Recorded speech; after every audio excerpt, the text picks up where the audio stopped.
La 4G Batelma vous présente Ny Vavao.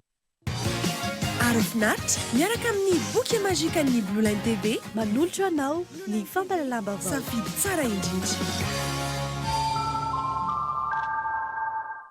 pour ton charme et ta distinction, pour la sécurité et la durabilité que tu offres. Je te choisis Tilcor. Tilcor, Manolotra anao ny fampalalam-bavao. différents colorés disponibles en magasin. Batimax, la qualité au meilleur prix.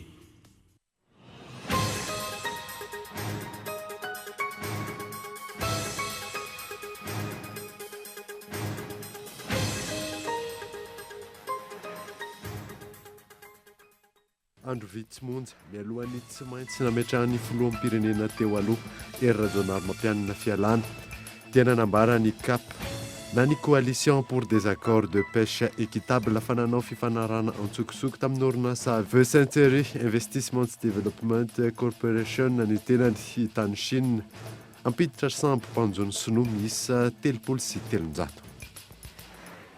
Taoriana ny fanehoana sy ny famoahana ny sariny zanaky ny filoha teo aloha ery rajonary mampianina izay voasaringotra tamin'ny raharaha namoizana ain'olona tany amin'ny karera Anjozorobe nivoaka tamin'ny fanginany ny avany ilay namony endry ary mijolo vavolombelona. Vokatra ilay horonan-tsary mampiseho ny gaboraraka amin'ny fanaraha-maso eny amin'ny seranam-piaramanidina ny vato dia nanambarany teo anivon'ny PAF na ny police de l'air et des frontières fa ireo tokony no mpiara-miasa amin'izy ireo avy amin'ny Samada no matetika voaroroy. Mitetina 4 ariary ny vidin'ny trano vy iray tsy maintsy vidin'ny mpivarotra ivarotana raha mbola te ano ivarotra etsy Analakely ampitan'ny pavion. Ankoatrin'izay fipetra-jadona maromaro ihany koa no apetraky ny commune Antananarivo renivohitra. Maresaka iraisam-pirenena mpilalao sarimihetsika mampiome Amerikana iray no nahiditra amponja omaly voampangahoana fanarotana aranofo. Vehivavy mananiky ny 10 no nametraka fitorenana. Ny andidin'ireo avy hatrany ary.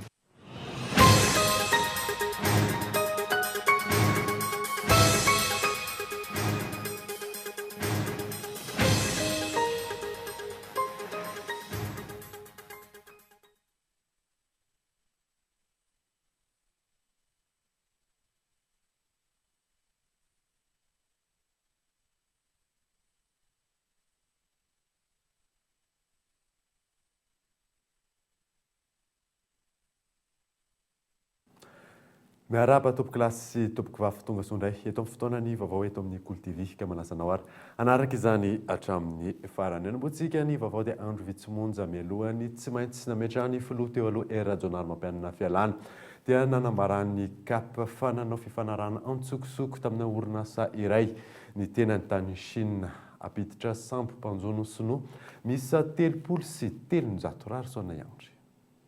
Namoaka lahatsoratra tamin'ny alatsinainy 14 septambra lasa teo ny CAP na ny coalition pour des accords de pêche équitable izay manana ny foibe-toerany amin'ny Bruxelles fa nandritra ny fandraisana anjara Madagasikara tamin'ny fihaonana tampony teo amin'ny firenena sinoa sy ireo mpitondra afrikanina ny fiandohan'ny volana septambra lasa teo tamin'ny Beijing dia nanao fifanarahana antsokosoko izay tsy nerana tamin'ny gouvernement na ny parlementaire malagasy ny filoha teo aloha rajonary mampianina ery.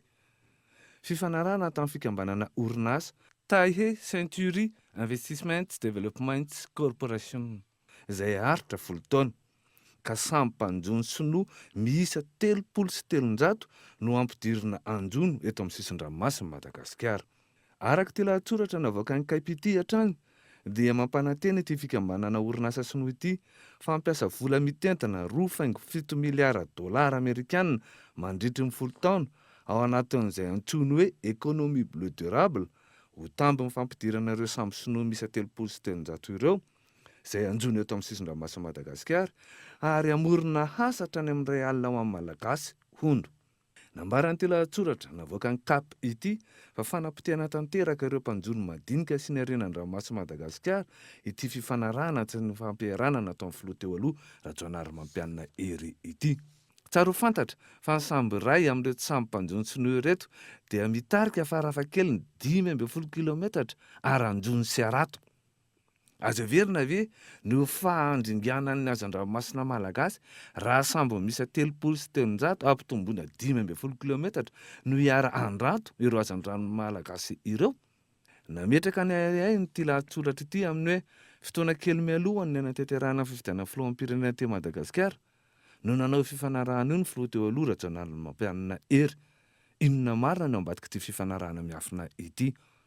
Santionany amin'ireo fifanarahana miendrika fandavosana sy fivarotan-tanindrazana ary fanapotehana amin'ny firenena natao sy mbola atao ampitondra azy VM toy izao no mahatonga amin'ny fahantrana lalina misy ny firenena ankehitriny. Fomba ahoana no mbola any akeny vahoaka malagasy izao fanaovana tantely afa-drakotra ny hareny izao.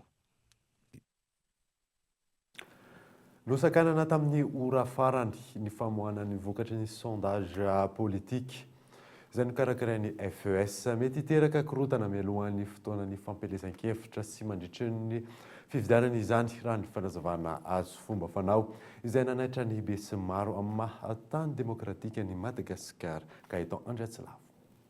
Nanaitra ny maro ny fihetsiky ny gouvernement tany amin'ny fanakanana tamin'ny ora farany ny famoahana ny vokatry ny sondage na ny fakanana hevitry ny mponina manoloana ny raharaha politika eto Madagasikara. Olona 700 manerana ny nosy, mihoatra ny 20 taona ary manana finday no nanontaniana ary ny ATW efa manana ny laza ny iraisam-pirenena amin'ny fanaovana sondage no nanatanteraka azy. Fanontaniana napetraka tamin'izany ny hoe iza no mendrika ho filoham-pirenena amin'ireo kandida ho filoham-pirenena, iza no vidin'ny olona. Raha nikasany ampafantatra ny vokatry ny fanadihadiana ny teo anivon'ny FES androany, nosakanana tamin'ny ora farany izany. Nisy taratasy ofisialy avy any amin'ny gouvernement ho an'ny FES sy ny mahasovin'ny Repoblika Federalan'ny Allemagne. Araka izany dia tena zava-dehibe fa tsy hoe taratasy tsotra avy any amin'ny gouvernement. Raha mahazo taratasy avy any amin'ny gouvernement ianao amin'ny mahafikambanana iraisam-pirenena sy ONG eto an-toerana, tsy maintsy mandray fanapahan-kevitra ka nandray ny andraikitray izahay. Manoloana izany, nilaza ny Prime Ministre lehibe ny gouvernement raha nanontaniany mpanao gazety fa efa novaliany seniny momba izany ka tsy anao resabe amin'izany intsony. Atao fanamaly amin'izany ny seni omaly ary nisy fandraisana andraikitra zareo ny omana tamin'izany dia efa hitantsika reny makasika ny renika. Fanontaniana mipetraka manoloana izany ny hoe iza no atahorana fa hanakorotana eto amintsika ka tsy hamoahana io vokatry ny fanadihadiana io. Tany demokratika marina ve eto Madagasikara? Mazava nefa ny voasoratry ny lalàna fa amin'ny mahatany demokratika azo atao ny maneho ny vokatry ny fanadihadiana raha toa ka mialohan'ny fotoanan'ny fampelezan-kevitra sy ny fifidianana. Fomba fanao mahazatra ny firenena mandroso ihany koa ny fanaovana sondage ahafahana mahafantatra ny hevitry ny mponina ary ahafahan'ny kandida tsirairay avy mampifanaraka ny vina izay napetrany amin'ny etaetan'ny vahoaka. Dia misy indikateur be dia be ao anatiny ao. Ireo indikateur ireo dia manao izay olona mampiasa azy hanapa-kevitra amin'ny zavatra ho tanterahany.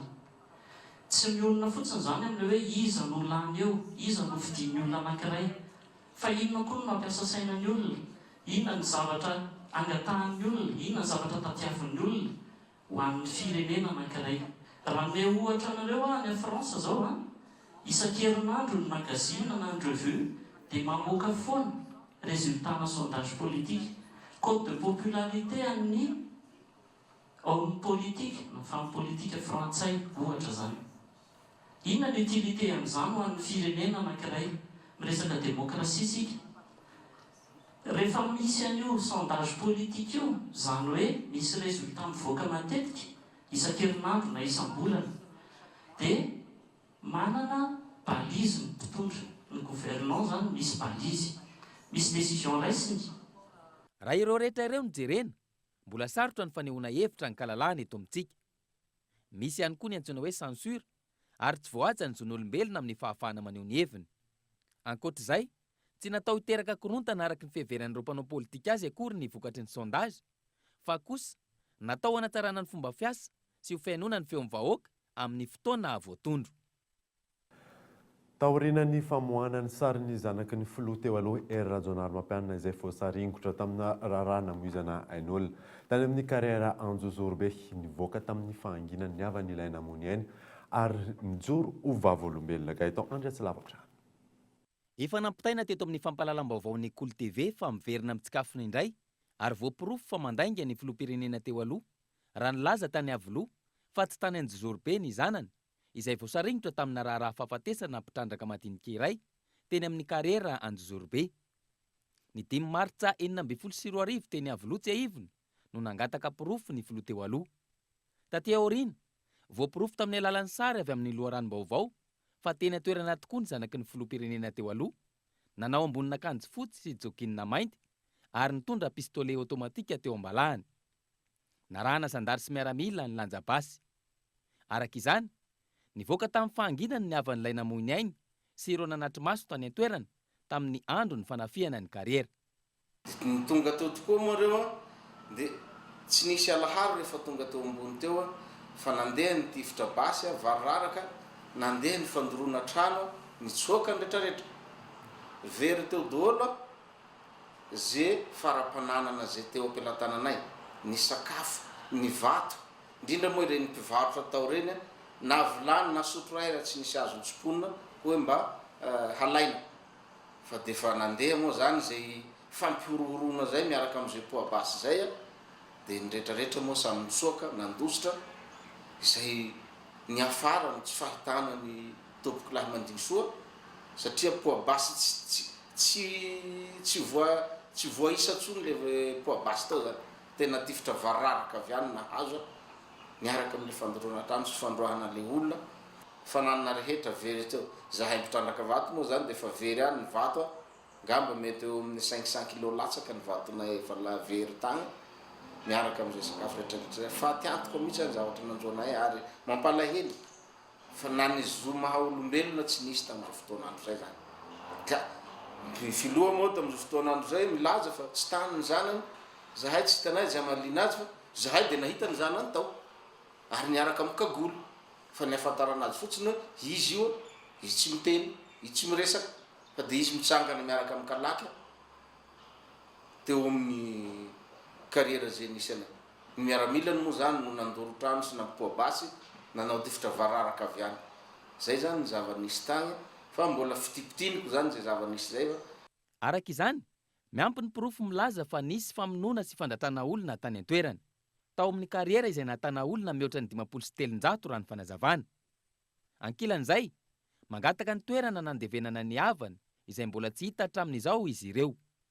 Ny anay fianakavian'ny Mandingsoa zany dia tsotra hoe aiza amin'izay koa zany no nandevenandreo ny zanakay satria zahay tompoko tsy mpamokatra fa kanefa zany fombanay raha ohatra ka misy lavo ny ray aminay manao tsangam-bato na olo rafa malagasy zany na dia misy arany accidenté ny amin'ny lalana eny eto ny lavoan'ny fianakaviany dia zony manao tsangam-bato eo ka mitaky zahay namohandreo na zista manoro fotsiny hoe ato nandevenanay ny rahalahinareo zay maty dia manao le tsangam-bato eo zany zahay. Zay ny zavatra takinay amin'izao fotoana zao amin'ny Andriamatoa filoha teo aloha Rajonarompianina izay nitaky ny pirofo fa tsy tany zanany nefa tagny tokoa ngamba ny zanakanao Andriamatoa filoha teo aloha i Matie zany. Mbola misy koa zany zay fanambarana goavana izay iarahany fianakaviana rehetra ny androy zany agnambara ary hitaky tsy amela mihitsy hoe fa aiza no nanaovandreo ny Mandingsoa na dia hoe ny eto fotsiny fampitsarovanay anazy mba hatsiarovanay azy fa hatramin'izao zany tsy hitanay pompoko aiza misy azy na amin'ny amboa ve izy sa agnatin'ny lavaka ve izy fa zay zany le zavatra mampalahelo ny fianakaviana rehetrarehetra zany. Nitondra fanazavana ihany koa izy ireo raha nanontaniana ny antony nampangina azy hatramin'izay. Voalohany tompoko be dia be ny resaka mandeha hoe fa nahazo vola nahazo zao. Voalohany aloha dia magnambara zahay fa ny ain'olombelona tsy voavidim-bola fa ny pression zay nahazo ny tenako zany dia izay nampatahotra ny fianakaviana koa iny ary Mandingsoa efa tsy hitanay popoka ny misy azy dia anao zay hitanay mifampiresaka aminay koa mba la ho lasa sala amin'ny kano Mandingsoa dia mba mangataka zay dia mangina fa atody tsy ady amam-bato, atody atsika ireo ny vato satria ny fahefana rehetra nanana zareo. Tsisy tompoko ny resaka hoe fifanarana zany. Raha nisy angamany zay fifanarana zay ny tenako tsy tokony hiditry any am-ponja indroa niditry tany am-ponja zany indroany tenako niditry tany am-ponja angamba hoe raha ohatra ka nisy fifanarana tsy tokony hiditra any am-ponja za voapirofo araka izany fa nanao izay hoafany tamin'ny fanapara-pahefana sy ny fitadiavana tombontso manokana ny filoha teo aloha ka ny vahoaka madinika no mizaka ny jerany ainy raha ny fanazavana mbola mitoy ny fitrandrahana ataon'ny ekipa nyjanaky ny filoha teo aloha any an-toerana ankehitriny ary tsy mampiasa olona intsony izy ireo fa efa mampiasa masinina goavana amin'ny fitrandrahana raha tsy hivina nefa nanambara ny filoham-pirenena teo aloha taoriny ny itranganan'ny fitifirana fa omena ny fianakavian'ilay namoiny ainy ny kariera fa mpanantenana izay nijanona teo am-bava fotsiny ihany fa tsy nisy fanatanterahana akory vokatra ilay horonan-tsary mampiseho ny kaboraraka amin'ny fanaramaso eny amin'ny seranam-piaramanidina Ivato dia nanambara ny teo anivon'ny PAF fa ireo tokony mpiara-miasa amin'izy ireo avy amin'ny Samada no matetika voaroroy amin'ny izany Rarsona Iamdry. Taorinina nehoana tamin'ny fampalalam-baovao teto amin'ny Cool TV FM, ilay horonan-tsary maneho ny nanondrahana sokatra tamin'ny valizy roa ny azo an'i Bangkok dia nanome fanazavana ny komisera lehiben'ny polisy miaro ny sistany sy ny abakabaka police de l'air et des frontières Lebiria Rufin Tolojara eny amin'ny seranam-piaramanidina Ivato fa ny mpiasan'ny Samada no maro tafiditra amin'ireny fanondrahana antsokosoko ireny. Raha ny zavatra ny ondrana antsokosoko teto Ivato zany maro fa maro koa ny tratra zany reny izy resultat avoakany aminareo isan'andro reny. Ninona zany fanazavantsika nanontany ianareo teo hoe inona ny fanatsarana tokony atao. Tsisy fanatsarana tokony atao ankoatrany fanomezana fitaovana. Ninona zany zavatra resantsika reo zala manao trafika reo ane ka manao étude ohatrany zahay manao étude amin'ny anamborana andreo koa. Ary izy indraindray raha nijerevantsika le farany teo zany le olona avy any amin'ny Samadany be dia be vao sambotra aminazy iny. Le Samadany efa miara-miasa aminay ato. Le Samadany miara-mivory aminay ato. Donc zany ny dispositif rehetrarehetra apetraka eo fantany. Dia tadiavany hevitra hoe ahoana fomba ialana amin'iny zany. Mangataka ny amirenana amin'ny PAF na ny police de l'air et des frontières ny andraikitra manontolo amin'ny fisavana sy fanaraha-maso eny amin'ny seranam-piaramanidina Ivato ny PAF. Io moa question d'organisation zany. Iteny hoe mahavita Samadasy tsy mahavita samy tsara antsika jiaby. Fa aloha anaovanay azy koa dia ho hitanareo hoe vitanay io sa tsy vitanay. Isan'ny tsy andeferan'ny ministeran'ny tontolo iainana intsony ny fisian'ny fanondrahana tsokosoko ireo harem-pirenena indrindra fa ny biby voahary toy ny sokatra. Isan'ny efa nampanantena sy hamatsy fitaovana ary fomba ny seranam-piaramanidina ny ministeran'ny tontolo iainana raha ny nambaran'ny lehiben'ny PAF hatrany. Izy moa teo fa nitenen'ny ministre ny environnement iny hoe misy scanner biolojika zany ho afarandreo ato anisan'ny zavatra lehibe anankiray zay afahana miady amin'io fanondranana tsokosoko ny harem-pirenena io. Mbola andrasana moa hatreto ny fandraisana fepetra avy amin'ny tompona andraikitra manoloana iny fanondrahana tsokosoko sokatra tamin'ny valizy roa ny azo an'i Bangkok iny. Lafim-baovao hafa kosa indray dia na eo aza ny fanampiana sy ny fanonerana omena ny orinasa Jirama ho an'ity taona 2024 ity. Mbola mitohy hatrany ny olana amin'izay orinasa izay toerana maromaro eto andrenivohitra ny mbola ahitana fahatapahan-jiro lava reny Michel Aranardzona. Androany nanomboka tamin'ny 5:00 araka ny fampandrenesana navoaka ny Jirama toerana maromaro eto andrenivohitra sy ny manodidina no ahitana fahatapahan-jiro. Fahatapahana izay aharitra eo amin'ny ora 5 eo miankina amin'ny toerana. Hatreto aloha tsy voavaha manontolo ny olan'ity orinasa hanana ny fanjakana petrabola betsaka ity. Na eo amin'ny resaka rano izany fa indrindra eo amin'ny resaka fitsinjarana jiro. 700 miliara ariary izay ny fanampiana nomena ny Jirama ao amin'ity taona 2024 ity, izany hoe nampitomboana 100 miliara ariary. Raha tsy ahivina ny fampitam-baovao nivoaka tamin'ny fanampiana io subvention io. Voalaza fa antony nanampiana na nanomezina izay subvention additionnel izay ny fanamboarana ireo fotodrafitrasa entina miasa, fotodrafitrasa izay voalaza fa efa antitra. Fa eo ihany koa ny fanampiana amin'ny ankapobeny ny asa rehetra mila havaozina hampirindra ny fitsinjarana ny rano sy ny jiro. Hatreto raha ny zava-misy na eo azy izay subvention additionnel izay tsy afaka mividy fitaovana vaovao na ihany koa miditra amin'ny fanamboarana goavana ny Jirama. Raha tsorana ny eo ihany no eo ao amin'ity orinasa mpanjakana ity. Izany vaovao misongadina ihany koa dia mitentina 400 ariary ny vidin'ny trano vy iray. Tsy maintsy vidin'ny mpivarotra ivarotana raha mbola te hanohy varotra eny Analakely ampitan'ny pavion ankoatran'izay moa ny fepetra jadona zay maromaro izay apetraky ny commune Antananarivo renivohitra Fanadina.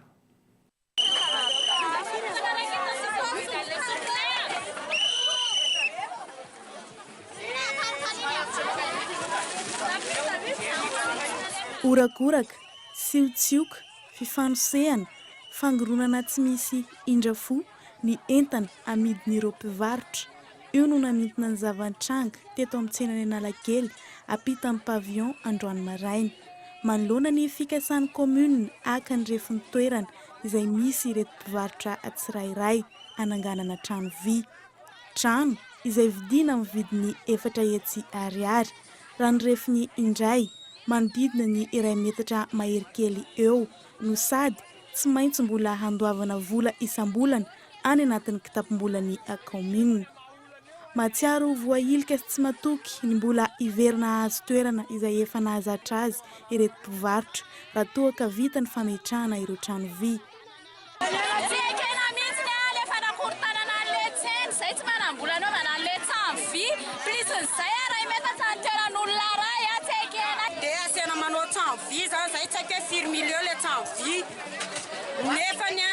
Ny tsena tsy misy ny mpivarotra be dia be noho ny tsena tsy misy zay efa 20 taona varotana teto ity toerana ity zany raha ohatry hoe ahena aimeta mihitsy tsy manao ny asany satria raha zavatra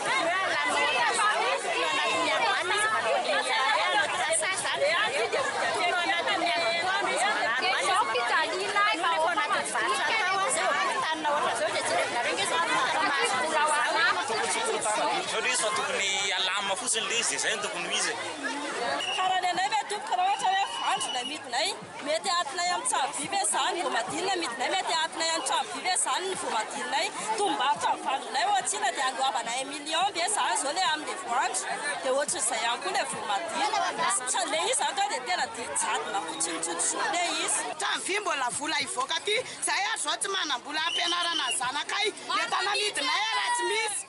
Rehefa niezaka nanantona ny tompon'andraikitra voakasika ity fananganana trano vy ity teo anivon'ny commune nefa ny mpanao gazetiny Kolo TV FM samy nilaza ho tsy mahafantatra ny fisiany izany fananganana izany avokoa izy rehetra ary samy nifanilika andraikitra. Etsindanin'izay nisy ny fivoriana tsy ara-potoana nataon'ny filan-kevitra kominaly, fivoriana izay tsy nampandalovina akory tao anatin'ny dinika ny fananganana trano vy. Razoina tsy voavoalohany ny fananganana trano vy toy izao nataon'ny commune ary azahoana vola izay tsy fantatra hoe miditra ao anatin'ny kitapom-bolan'ny commune tokoa ve ary anaovana asa fanatsarana ny tanàn'Antananarivo ihany koa ve izany. Fa raha ny tazana sy tsapa mantsy ny lalana toa mbola lavadavaka avokoa, ny fako mbola mivangongo eto sy ero. Tontolon'ny fahasalamana dia vonina amin'ny fiatrehana ny valinaretina peste ny avy BNGRC raha nambarany sekretera mpanantanteraka tamin'ity androany ity miandry ny mangarahara tamin'ny fanampiana tamin'ny taona 17-18 ny mpanara-baovao fanadiny Iona Saina. Manoloana ny fisehon'ny valinaretina peste indray tamin'ny fiandohan'ity volana septambra ity, nanambara ny sekretera mpanantanteraka eo anivon'ny Barao Nasionaly miandraikitra ny fitantanana ny loza voajanahary fa vonina amin'ny fiatrehana izany ny BNGRC amin'izao fotoana izao. Ny paikady zany dia raha lazaiko teo misy ny fiomanana ara-pitaovana. Efa tsara fiomanana antsika ara-pitaovana amin'izao fotoana izao. Misy ny fiomanana araky ny hoentim-manana. Araky ny filazantsika teo misy ny hoentim-manana amin'ireto fanafody, sakafo, fitaovana miserasera sy ny tariny eo fa vonina zany rehetra zany. Misy koa ny fiomanana eo amin'ny olombelona. Dia nataontsika koa zany ny fanomezana ny fahaiza-manao sy ny traikefa ho an'ireo olombelona entina mikirakira an'izay zavatra zay. Ny any sisa ho atao zany tsika amin'izao fotoana izao dia misy karazana tanjona tratrantsika zany sika hoe ho atao amin'ity taona ity ary mety ho tratrantsika ihany io amin'ity mois d'octobre ity dia fametrahana sady an'ilay numéro vert zany hoe numéro 930 zany izy io zay ahafahan'ny olona zay mahita hoe tandindodozana loza iraky manerana Madagasikara ka raha miantso 930 izy dia tonga aty aminay avy hatrany na inona ny opérateur na inona ny opérateur dia io numéro 938 zany dia tonga aty aminay dia anjaranay indray zany manetsika zay tompon'andraikitra isa toko. andrasana treto ny tatitra sy ny fanazavana avy amin'ity bureau nasionaly miandraikitra ny fitantanana ny loza ara-boajanahary ity ny amin'ny fomba ny tantanana ireo fanampiana maro voaray avy amin'ny ivelany na araboly izany na ara-pitaovana ohatra amin'izany ny any koreanina tatsimo sy ireo firenena hafa ny fanatanterana ny tatitra izay mariky ny mangarahara eo amin'ny fitantanana ireo fanampiana voaray natolotra tamin'ny fomba ofisialy tamin'ity androanyity ireo fanampiana avy amin'ny fanjakana indiana izay nahitana vary 1000 tonnes sy fanafody iray contenera. Atolotra anao indray ny pejy dokavarotra aorinan'izay natatsika mahakasika ny forum économique des îles de l'océan Indien andiany faraiky amby folo izay nanomboka tamin'ity androany ity eo ihany koa ny fikarakarana championnat de Madagascar ny kartine andiany fahatelo izay totsaina eny amin'ny circuit SRK immersia tosika rehefa avy eo ary.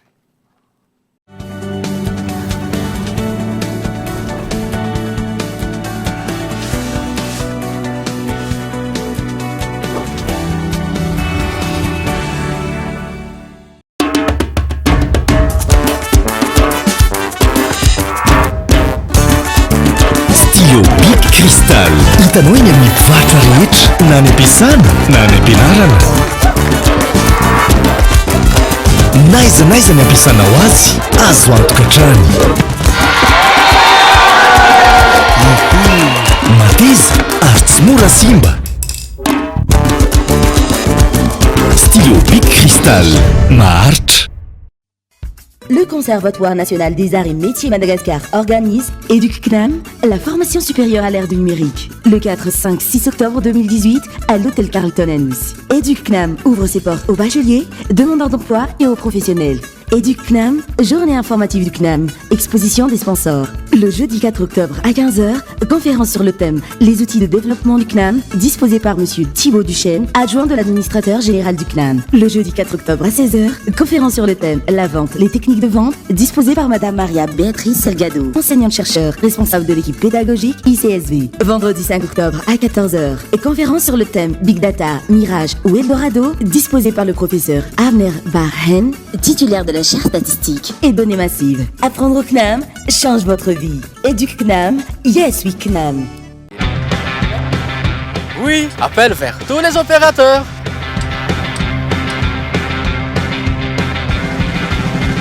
Oui, appel à l'international inclus.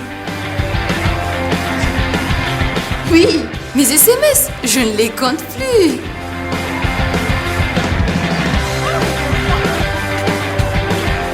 Et oui, l'Internet à la vitesse 4G. 0,5 arrière par seconde vers FAF et Club First. 1 arrière vers Telma et 3 arrière vers les autres opérateurs. Vous aussi, soyez First. À partir de 10 000 arrières, First Premium. Et découvrez toute la gamme First sur www.telma.mg ou rendez-vous en Telma Shop. Telma, ça feed que numéro 1 Malagasy.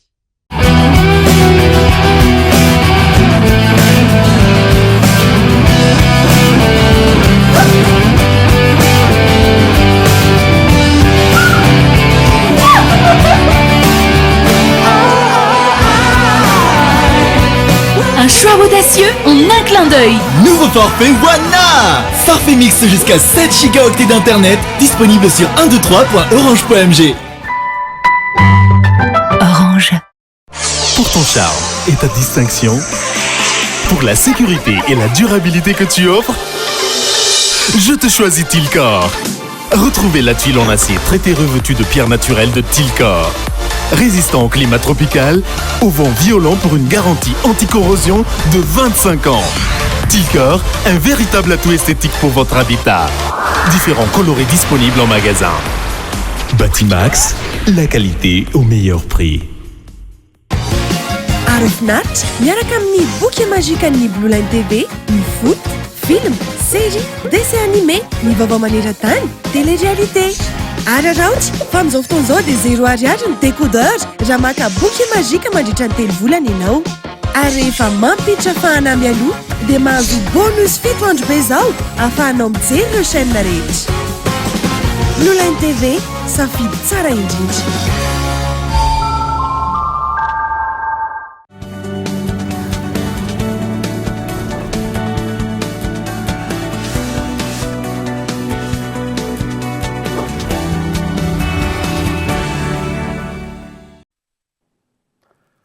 araky ny fampahafantarana hitantsika teo hoe ny ghost stories izay indray noronan-tsara raha tsika no alina amin'ny folo ora sasany eto amin'ny Cool TV. Fa ny anisantsika ny vaovao kosa indray dia toy ny raha famonoan'olona teny Ampandrinoby sy Akadindratombo efa mandeha ny famotorana ary efa misy olona voasambotra hoy ny teo anivon'ny gendarmerie pirenena eo ampiandrasana ny fotoanan'ny fitsarana amin'izao fotoana izao. Ialana tsiny meloha ho an'izay mety hotohana amin'ny rakitsara anatin'ity fanadina manaraka ity izay teny Iona Zaina. Enina no voasambotra treto ary mbola mitoy ny fanadihadiana momba ilay raharaha nitranga teny Ampandrinoby tsara honenana ny 13 septambra teo izay ratsaivina nahitana vatana mangatsikana vehivavy iray niantona teo ambony tohatra. Eo ampiandrasana ny valan'ny autopsia amin'izao fotoana izao hanampy ny fanadihadiana raha ny fanazavana. Tsolona moa zany fa tsy maintsy mitanana aloha reo olona reo satria reo no hita fa niaraka amin'ny farany ny alina iny ka tsy midika zany fa meloka okorina ohatran'izany reo olona reo ary tsy midika fa tsy misy olona mety mbola hafa ambadika an'ireo mety navanina ny loza fa raisina foana aloha reo olona reo zany ary tsy maintsy atolotra ny fitsarana ny raharaha. Hatreto zany dia mbola mitoy ny fanadihadiana ary miroso lalina. Izay le valin'ny autopsie nataon'ny dokotera izay no alalana an'izay anampy be amin'ny famotorana zany izay mety hampiova zavatra aza amin'ny ao anatin'izay famotorana izay ny ahafantarana izay hoe efa maty tamin'izy niantona ve izy io sa efa maty vao nantona. Momba ny toy ny fanadihadiana ilay vehivavy nisy namono teny Akadindratombo ny 20 septambra lasa teo. Nalefeny tsy afany vadiny raha ny fanazavana azo teo anivon'ny gendarmerie pirenena hatrany taoriany ny fanadihadiana natao taminy. Niezaka ny nitsoka ilay noheverina ho navandoza saingitra tehaka ny mpitandron'ny filaminana teny Tsiadana. Araky ny famotorana nataon'ny gendarmerie disadisa teo amin'ny mpivady no niantombohany ary ny afara tamin'ny famonoana ilay vehivavy ireny mpianakaviana 20 taona mananjanaka 2 taona. Omaly no nitondrana ilay noheverina ho navandoza teny amin'ny fampanoavana raha ny fanazavana hatrany ka nahiditra ponjavonjo maika eny tsy afaha miandry ny fotoam-pitsarana azy.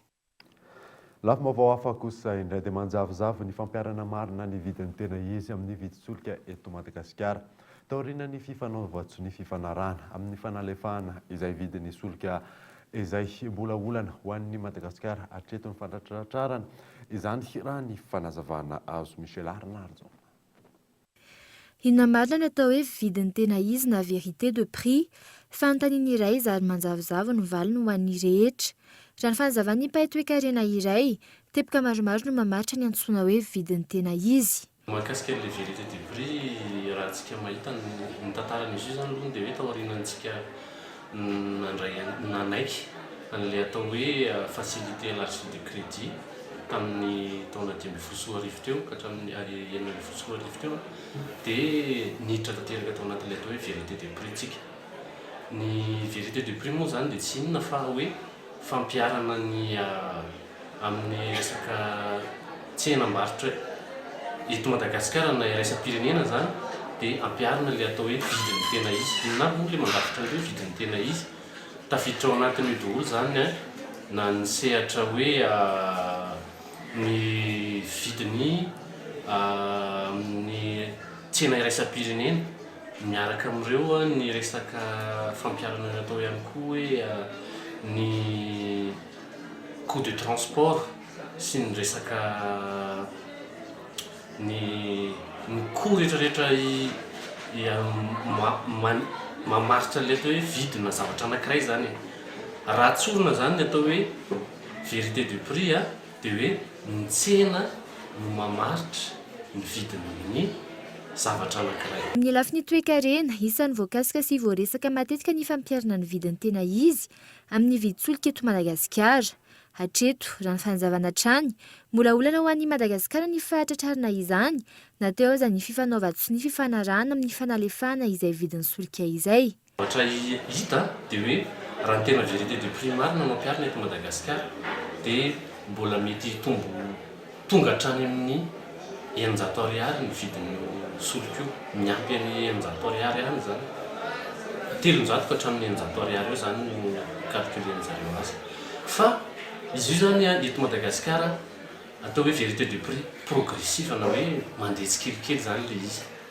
Dia isika amin'izao fotoana izao mbola tsy ao anatin'izany atao hoe vérité de prix tena izy zany na hoe ny vidiny ny vérité de prix tena izy fa ezahana miakatra tsikelikely zany le izy satria raha toa dia ampiarina avy hatrany le vidiny solika tena izy raha mihoatran'le avy any ivelany dia lasa miakatra be ny vidin'le solika nefa tsy zakan'ny fahefa-mividintsika zay ary mety hiteraka milionara. Sarotra ao antsika no mampiasa ny vérité du prix io fa ny le izy natao tanjona ho an'ny firenena ohatratsika satria tsika manana fifandraisana amin'ny raisam-pirenena. Raha ny fanadihadiana natao mandina ny 300 ariary mahery ny elanelany eo amin'ny vidy solika amin'izao sy ny voalaza fa vidiny tena izy, izany hoe mandina ny 704 ariary ny litatry ny solika vao voalaza fa mahazo tombony avokoa na ny fanjakana na ny mpanjara solika.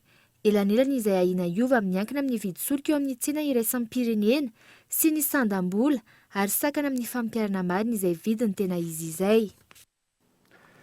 Ny tsy fahalavra rin'ny lalàna izay tsy manaraka ny toetra ny andro no anisan'ny sakana iray amin'ny ady amin'ny famotsim-bola eto Madagasikara raha ny fanazavana azo teo anivon'ny sampandraraha malagasy misana izany fizo Ravaly. Tsy manaraka ny toetrandro ny lalàna mifehy ny ady amin'ny famotsim-bola eto amintsika raha nambara ny tale jeneraly ny sampandraraha malagasy miady amin'ny famotsim-bola na ny samifinina. Antony tsy androsoana na tsy ahitana vokatra sy tsapahitanana eo amin'ny ady amin'izay famotsim-bola izay. Fototra iray lehibe amin'ity ady ity araka izany ny fanavaozana ny lalàna eto amintsika raha ny fanazavana. Hoe ampolo taona antsika no nametraka ny rafitra sy ny lalàna hoentina miady azy. Ny olana nefa amin'izao fotoan'izao dia efa lany andro izay lalàna antsika izay. Efa raha tany amin'ny 4 tsika no nametraka an'izay lalàna izay ny 12 izany hoe 7 taona taty aoriana dia nisy fenitra vaovao napetraky ny gafy ka ilaina zany ny mampitovy ny lalàna antsika amin'izay fenitra izay mba hialana amin'ny aia tsy havanana, mba hialana amin'ny mety ho laza ratsy ananan'ny Madagasikara ho firenena izay tsy manana rafitra mahomby miady amin'ny famotsim-bola sy famatsiana fampiroroana. Na hoela na hoaingana tsy maintsy manaraka an'izay fenitra izay Madagasikara. Ankilan'izay amin'izao ankatoko ny fifidianana filoham-pirenena izao, zava-dehibe ny fanaraha-maso ny fampiasam-bola n'ireo kandidà sao mifandray amin'ny resaka famotsim-bola. Mijanona eo amin'ny fanadihadiana nefa amin'ny ankapobeny ny asan'ny samifinina. Fanaraha-maso ny samifinina dia ny fanatanterahana ny andraikiny toy ny amin'ny lafiny hafa, izany hoe miainga avy amin'ireo fanambarana azo avy amin'ny banky na ireo rafitra hafa zany izay mety mahafantatra an'izay, fa miainga ihany koa avy amina fanomezam-baovao hafa izay ahafahan'ny samifinina zany manatanteraka ny fanadihadiana na mahakasika fifidianana io na ivelan'ny fifidianana. Ny anjaran'ny samifinina dia manao an'izay fanaraha-maso izay. Tsy ny samifinina loatra no tena topomarika zany amin'ny fanaraha-maso ny vola ampiasain'ny kandidà amin'ny fifidianana, fa misy ny komisiona manokana izay manara-maso ny mangarahara eo amin'ny fiainana politika zany. Raha ny lafin'ny lalàna mbola eny anivo ny parlemanta ny lalàna mifehy ny famotsim-bola sy ny famatsiana ny asa fampiroroana, eo ihany koa ny lalàna mikasika ny famerenana ny vola azo tamin'ny tsy ara-dalàna. Tsy mbola nisy ny fandinihana izany hatramin'izao na ny asam-bomiera. Raha nitatitra ny samifinina farany ho an'ny taona 2012, raha tsy ahivina nitatitra ny samifinina farany ho an'ny taona 2012, mahatratra telo amin'ny 300 miliara ny vola voakasika ny fanadihadiana mety hisiana famotsim-bola. Teo anelanelany taona 2013 hatramin'ny taona 2012 kosa dia mahery ny 110 miliara ariary izay vola voakasika ny famotsim-bola izay eto Madagasikara. Nisy androany ny fiofanana tetsy amin'ny birao ny samifinina ankasina ny arana tamin'ny iraky ny firenena mikambana ametrahana paikady amin'ny famerenana ny vola azo tamin'ny tsy ara-dalàna. Tsy mbola voatrandraka araky ny tokony ho izy ny tany eto Madagasikara, ny sehatry ny fambolena sy ny famokarana no isan'ny mahaliana ny firenena hafa eto amintsika amin'ny fampivoarana ny toe-karena araky ny fanazavana azo nandritra ny forum économique des îles de l'océan Indien andiany fa 1/12 izay totsaina etsy amin'ny village voara Andotapenaka amin'izao fotoana izao fanadina miantarandriana io. Azo ambolena avokoa ny 700 ny tany eto Madagasikara. Io taio izay maneho fa afaka mampiroborobo ny sehatry ny toe-karena isika. Manamafy ihany koa izany fa ny lafiny fambolena sy ny famokarana no mahaliana ny firenena maro eto amin'ny Oseana Indiana. Teboka maro anefa no mbola miteraka sakana ho antsika amin'ny fampivoarana ny famokarana sy ny fambolena izay. Un pays où il y a beaucoup d'opportunités. C'est-à-dire que la plupart, il y a beaucoup d'entreprises de la région qui aimeraient faire des affaires avec Madagascar. Maro ny tompona orinasa sy mpandrarahaliana ary te hiara-iasa amin'ireo mpandraraha malagasy. Maro ihany koa ny sehatra azo trandrahana eto Madagasikara raha tsy laza fa-tsy ny lafin'ny famokarana. Tanjona ny anaovana Madagasikara ho sopotra ny ranomasimbe indianina. Tsy vita ao anatin'ny fotoana foana nefa izany. Sakana hatreto ny lafin'ny fanarahana ny fenitra mba ahafana miditra amin'ny matianina kokoa. Mbola olana ihany koa a Madagasikara ny famoaham-bokatra. Izany hoe na mora aza ny vokatra avy eto an-toerana, midangana ny vidiny rehefa miampy ny saran'ny fitaterana. Hatrany fotony ka hatrany amin'ny fanondranana. Tsy ahafahana mifaninana nefa ny fitangana ny vidin'ny bokatra izay. La denrée, après le coût de transport pour que ça arrive jusqu'au consommateur, le prix du produit alimentaire n'est plus aussi compétitif. Antony iray sy ny forum économique tanteraina eto Madagasikara eo amin'ny villageoire Andotapenaka ny andiany faha 12 amin'ny forum économique des îles de l'océan Indien. Tanjona ny sy ny fanankalozana eo amin'ny mpiantsehatra rehetra sy ny fisokafany lalam-barotra samihafa. Ny ampiroboroboana tokarena tsy isaky ny firenena izany hoe fifanampiana miaraka amin'ny opérateur économique sy acteur économique manerana ny de l'océan Indien sy l'Afrique continentale sy Madagascar mazava ho azy fa tafiditra ao anatin'ny losimbe indianina. Forum dinidinika, misy panel, misy atelier, misy thématique ifampidindriana dia izay olona rehetrarehetra mandray anjara ao zany dia mazava ho azy fa afaka mahazo information rehetra sy afaka mampiroborobo ny sehatrasa izay isany. Androany no nisokatra tamin'ny fomba ofisialy ity forum ity ary farana amin'ny zoma fa 20 ny volana septambra ho avy izao. Ratsahivina ny taona 2024 no nisy ny andiany voalohany tamin'ity forum économique des îles de l'océan Indien ity. Vaovao ara-panatanjahantena kosa indray dia ho tanterahana ny 17 volana septambra ho avy izao ny championnat de Madagascar ny karting andeha ny 17 izay totsaina eny amin'ny circuit SRK Imertsia Tosika Fanadina miantarandriana. Ny alahady ho avy izao, izany hoe ny 17 volana septambra no anatanterahana any amin'ny circuit total karting ao amin'ny SRK Imertsia Tosika ny championnat de Madagascar amin'ny karting andiany 17. Voalohany amin'ny tantaran'ny fifaninanana amin'izay karting izay eto Madagasikara no hamafisina tahaka izao ny fampahafantarana. Maro ny mpandray anjara mandritra io. Tsapa amin'ny fédération aloha dia tsotra. Nanomboka hoe pitony ity indrindrandrindra efa tamin'ny hataona moa zany efa tsapa-tanana na tsapany maso fa nanomboka ny tompony participant ny vont karting dikan'izay zany mivelatra ary mivoatra tsikelikely. Tanjona hoe ny mpikarakara ny ampivoarana ity taranty ity, mizara dimy ny fizotry ny fifaninanana. Eo ny essai libre, ny essai chrono, première manche, pré-finale ary ny finale. Raha jerena ny point eo anivon'ny championnat classement général Rotax Maxevo dia miady be hihaja sy Tommy satria dia mitovy ny total point an'izy ireo ka samy manana 180 point. Manaraka azy ireo eo amin'ny laharana fahatelo Inoa izay manana 120 point. Narainy Nathan teo amin'ny laharana fahaefatra manana 100 point ary Laval manana fahatarana 50 point rinan'ny Nathan. Izay no teo amin'ny top 5. Teo amin'ny laharana fahaenina no nisy an'i Jensen ary ny Meds, Eric, Entsu, Rina. Etsy Imertsia Tosika ihany no circuit homologué eto Madagasikara. Nefa io circuit io misy 15 chance zany afaka anaovana compétition. Donc amin'ity zany zay ny abehan'ny circuit de 1800 mètres zany hoe le circuit ray manontolo Imertsia Tosika mihitsy zany no anaovana le circuit amin'ity fa sens inverse amin'ny sens habituel zany le izy. Zany hoe miova kely mihitsy zany le circuit fa tsy le isan'andro le sens isan'andro iny. dia momba n'ilay licencié raha ataonay eto angamba ny kajikajy zany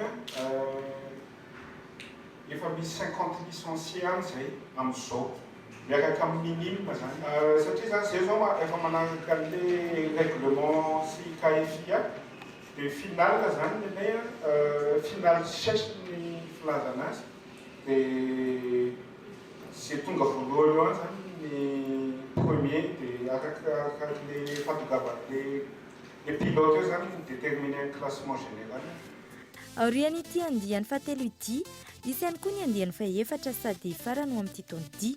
Ity farany izay ho toto-saina ny 27 ny volana oktobra 2024 mifarana amin'ny fizarana ny trophée international de Madagascar ny fitampilalovanana. Hoarainao anatin'ny fandaharana Mekamag ny alarobia fahatelo ny volana oktobra izao ny fisotry ny lalana. Ka iraisam-pireneny manankatanao vaovao tamin'ity alina ity ankasitrahanao nanaraka izany soava-magnitra dia felo mifodalo tompoko.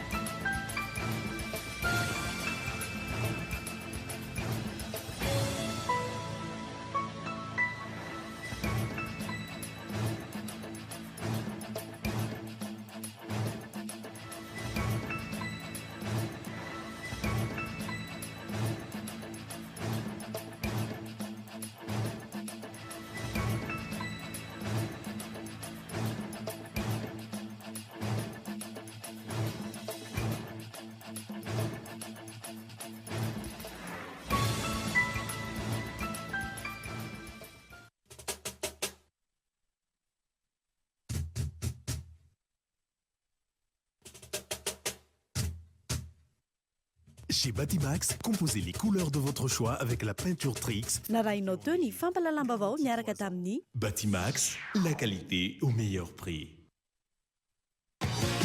Arofinaritra miaraka amin'ny boky magique an'ny Blue Line TV. Narainao teo ny fampalalambavao miaraka tamin'ny tsara indrindra. La 4G by Telma vous a présenté Ni Vavao.